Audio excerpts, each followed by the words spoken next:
Hello everyone, online class 8th, subject SST, lesson 17, National Movement 1885 and 1918, राष्ट्रीय आंदोलन 1885 and 1918. The success of Indian National Congress was a very important event in the history of India, but Congress was not won in a day or two or in a year or two. In fact, there was a long history behind the formation of the Congress, keeping in view the regional and provisional need in India. Many political and social organizations were founded, flowing are the important ones. भारतीय राष्ट्रीय कांग्रेस की स्थापना भारत के इतिहास की महत्वपूर्ण घटना थी, लेकिन इसकी स्थापना एक अथवा दो दिन या एक अथवा दो वर्ष में नहीं हो गई, वरन इसके पीछे एक दीर्घ और चिंतनशील इतिहास था। भारत के भिन्न भिन्न भागों में स्थानीय व प्रांतीय स्तर पर विभिन्न आवश्यकताओं को ध्यान में रखकर कई राजनीतिक व सामाजिक संस्थाएं स्थापित हुई थी, जिनमें से कुछ इस प्रकार है। 1851 British Indian association in Calcutta. 1851 Calcutta में British Indian association. 1852 Bombay association in Bombay. 1852 Bombay में Bombay association. 1852 Madras native association in Madras. 1852 Madras में Madras native association. Most of the members of these bodies belonged to higher class in India. The associations mainly worked in their regions. Later on, many more associations come into existence which were respected by the common masses. इन सभी एसोसिएशनों के सदस्य अधिकतर भारतीय समाज के उच्च वर्गों के लोग थे। यह एसोसिएशन मुख्यतः अपने अपने प्रांतों में काम करती थी। बाद में ऐसे कई संगठन बने जो इन एसोसिएशनों की अपेक्षा जनता का अधिक प्रतिनिधित्व करते थे। ऐसे कुछ संगठन थे। 1870 पूना सार्वजनिक सभा। 1857 इंडियन एसोसिएशन। 1884 मद्रास महाजन सभा। 1885 Bombay presidency association. The need to represent the view of people thought an all India organization was being felt for years. Surendranath Banerjee took effective steps towards it by establishing Indian Association in Calcutta. Surendranath Banerjee qualified the Indian civil service. He was the first Indian leader who organized the people from different parts of India. In December 1883, in All India National Seminar, he again invited a national conference in 1885 in Calcutta. Few other leaders too called for an All Indian conference in December 1885. एक लंबे समय में से यह आवश्यकता महसूस की जा रही थी कि भारतीय अभिमत का प्रतिनिधित्व करने वाला एक अखिल भारतीय संगठन होना चाहिए। सुरेंद्रनाथ बनर्जी ने कलकत्ता में इंडियन एसोसिएशन की स्थापना करके इस दिशा में कुछ कदम भी उठाए थे। Surendranath Banerjee Indian civil service में चुने गए थे। वह पहले भारतीय नेता थे जिन्होंने दिसंबर 1883 में ईस्वी में कलकत्ता में आयोजित अखिल भारतीय राष्ट्रीय सम्मेलन में देश के सभी भागों के लोगों को एकत्र किया। उन्होंने दिसंबर 1885 में कलकत्ता में एक और राष्ट्रीय सम्मेलन बुलाया। उसी बीच कुछ अन्य नेताओं ने एक अखिल भारतीय सम्मेलन दिसंबर 1885 में बुलाया था। इंडियन नेशनल कांग्रेस, भारतीय राष्ट्रीय Congress. 72 delegates from all the presidencies and provinces of India met at Bombay from 28 to 30 December in 1885. This conference was President by Byom Chand Banerjee. Thus, Indian National Congress was born. A retired British officer, A. O. Hume, played an important role in the formation of the Congress. He established contact with some of the most important Indian leaders all over the country and received their cooperation in forming the Congress.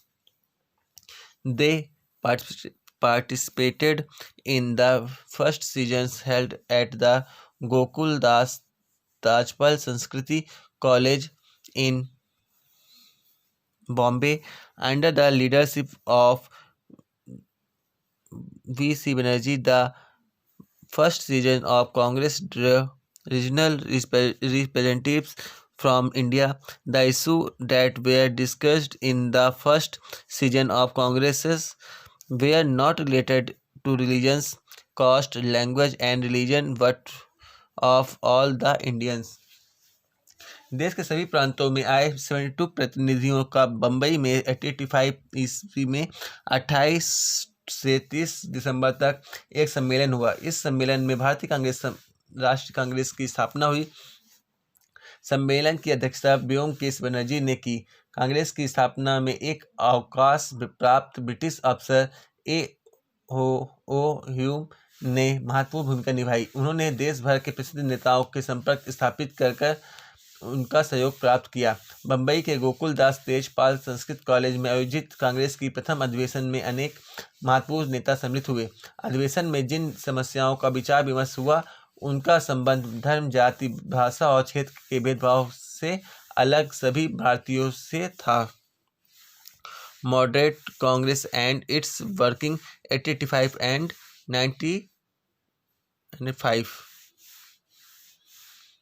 The Congress adopted moderate policies in its early year of its foundation. According to its founder, President W.C. Banerjee, the aim of the Congress was to befriend the active workers with each other for the cause of nation's progress and to unity the people of India for the joint political goals.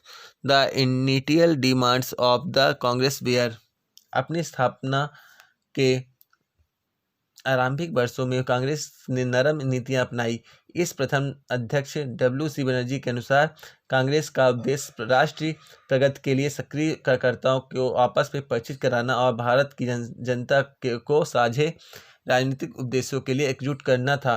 Congress की आरंभिक मांगें थीं: representation of Indian in the provisional and central legislative councils, प्रांतीय और केंद्रीय विधायी परिषदों में भारतीयों का प्रतिनिधित्व, to arrange civil services exams in India and to raises the maximum age limit for it, Bharat के इंडियन सिविल सर्विस परीक्षाओं का आयोजन और इसके लिए अधिकतम आयु सीमा बढ़ाना। स्पीड ऑफ एजुकेशन, शिक्षा का प्रचार प्रसार करना। Industrial development of India, Bharat के औद्योगिक विकास। Relief of farmers from the loans, किसानों को कर्ज में राहत। अमेंडमेंट इन आर्म्स एक्ट, हथियार कानून में संशोधन। कांग्रेस लीडर लाइक दादा भाई नौरोजी, बदरुद्दीन तैयबजी, फिरोज शाह मेहता, सुरेंद्र नाथ बनर्जी, महादेव गोविंद रनाडे, गोपाल कृष्ण गोखले, रहमतुल्ला साहनी, आनंद चटालू, Shankaran Nair, Ramchandra Dutt were of the belief that whenever British government will realize the relevances of their demands, those will be automatically met. दादा भाई नौरोजी, बदरुद्दीन तैयबजी, फिरोज शाह मेहता, सुरेंद्र नाथ बनर्जी, महादेव गोविंद रनाडे, गोपाल कृष्ण गोखले, रहमतुल्ला साहनी, आनंद चटालू, शंकरन नायर, रमेश चंद्र दत्त, जैसे कांग्रेस के नेताओं को विश्वास था कि जब भी ब्रिटिश सरकार को उनकी मांगों के औचित्य पर विश्वास हो जाएगा वह मांगें मान ली जाएंगी। Partition of Bengal 1905। बंगाल विभाजन 1905। When Lord Curzon come to India as Viceroy in 1899, his most atrocious decisions was the division of Bengal. At that time, Bengal comprised of Bihar and Odisha also. The nationalist activities were on the recess, and revolutionaries were raising the banners of revolt during Curzon's tenure in rules. Tenors in Bengal and other part of the country. Curzon followed the policy of divide and rule in order to curtail those activities. The eastern part of Bengal was dominated by large number of Muslims, while the western part has Hindus in majority. He wanted to break the Hindu-Muslim unity, to breaken the national movement. Therefore, he divided Bengal into two in 1905, and the eastern part had majority of Muslims and the western part consisted of Hindus. The division was opposed throughout the country. Lord Curzon 1899 में भारत का viceroy बनकर आया। उसका सबसे विवेकपूर्ण कार्य बंगाल का विभाजन था। उस समय बंगाल प्रांत में बंगाल, बिहार, असम, उड़ीसा सम्मिलित थे। कर्जन के समय बंगाल सहित भारत के अनेक भागों में क्रांतिकारियों एवं राष्ट्रवादी गतिविधियों में वृद्धि हो रही थी। इसके लिए उसने फूट डालो और राज करो की नीति अपनाई। बंगाल प्रांत के पूर्वी भाग में मुस्लिमों की संख्या अधिक थी और तथा पश्चिमी भाग में हिंदुओं की संख्या अधिक थी। वह हिंदू मुस्लिम एकता को तोड़कर राष्ट्रवादी आंदोलन को कमजोर करना चाहते थे। अतः उसने 1905 ईस्वी में बंगाल के दो भागों में विभाजन कर दिया। इसका पूर्वी प्रांत मुस्लिम बहुल बनाया गया और पश्चिमी भाग हिंदू बहुल। इस विभाजन का घोर विरोध हुआ। Rises of extremism in Congress में उग्रवाद का उदय। The criticism of government became sharp in the seasons of Congress, and strong demands were being put up. Gradually, in the second season of Congress, a speaker said, "Every nation has the right to save its destiny.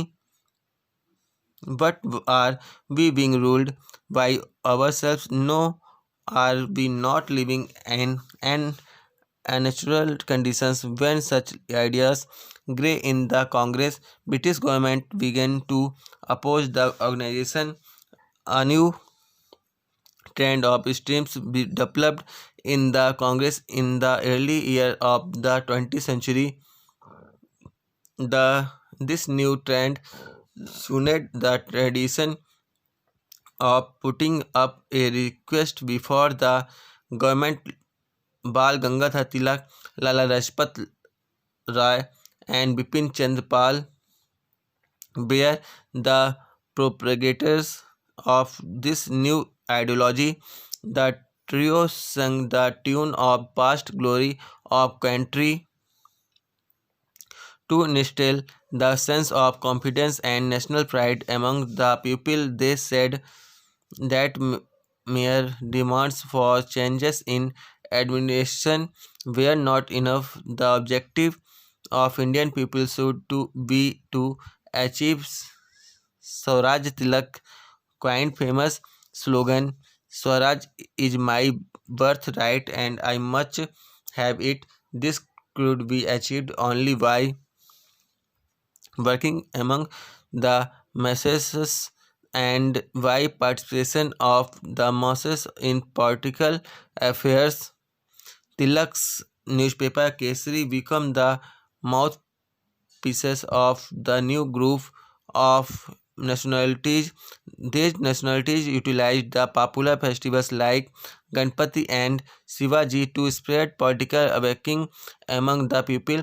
They also developed new methods of political agitation like hartal and the boycott of foreign goods. Congress अधिवेशन में सरकार की आलोचना धीरे धीरे बढ़ने लगी और उग्र मांगे रखी जाने लगी। कांग्रेस के दूसरे अधिवेशन में एक वक्ता ने कहा कि प्रत्येक राष्ट्र को अपने भविष्य का निर्माता स्वयं होना चाहिए। पर क्या हम अपना शासन स्वयं कर रहे हैं? नहीं। क्या हम एक अप्राकृतिक अवस्था में नहीं रह रहे हैं? हाँ। जब कांग्रेस में ऐसे विचार पनपने लगे तब सरकार उसकी विरोधी हो गई। 20वीं सदी के आरंभिक वर्षों में कांग्रेस दो दलों में विभक्त हो गई, गर्म दल और नरम दल। इस नई प्रवृत्ति के प्रभाव के कारण राष्ट्रवाद आंदोलन ने सरकार से केवल प्रार्थना करने की परंपरा छोड़ दी। इन नई प्रवृत्तियों को उभारने वाले नेता बाल गंगाधर तिलक, लाला लजपत राय और बिपिन चंद्र पाल भारतीय जनमानस में आत्मविश्वास और राष्ट्रीय गर्व से भावना जगाने के लिए उन्होंने देश के अतीत का गुणगान किया। उन्होंने कहा कि प्रशासन में सुधारों की मांग करना पर्याप्त नहीं है, भारतीय जनता का उपदेश होना चाहिए। स्वराज प्राप्त करना। तिलक ने प्रसिद्ध नारा दिया, स्वराज मेरा जन्मसिद्ध अधिकार है और मैं इसे लेकर रहूँगा। इसके लिए जनता में काम करना और राजनीतिक आंदोलनों में जनता को सहभागी बनाना जरूरी था। तिलक का केसरी पत्र राष्ट्रवादियों ने इस नए समूह का प्रवक्ता बना। इन राष्ट्रवादियों ने जनता को राजनीतिक दृष्टि से जागृत करने के लिए गणपति और शिवाजी उत्सवों को पुनर्जीवित किया। उन्होंने हड़तालों और विदेशी वस्तुओं का बहिष्कार जैसे राजनीतिक आंदोलन के नए तरीके भी अपनाए।